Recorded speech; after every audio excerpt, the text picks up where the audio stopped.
ಹರಿಶ್ಚಂದ್ರನು ವಿಶ್ವಾಮಿತ್ರಗೆ ನೀಡಿದ ವಚನವ ಪಾಲಿಸಲು ಹೆಂಡತಿ ಮಗನನ್ನೇ ಮಾರಿದಂದು ಸತ್ಯ ಪರೀಕ್ಷೆಯಲ್ಲಿ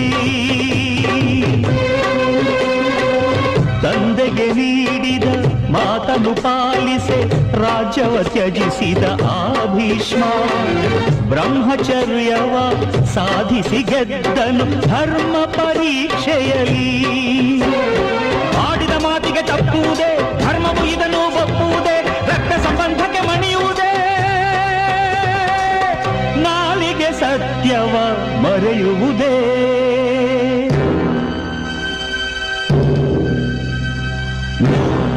No, I won't allow it. Come what may, I will face it. I will face it!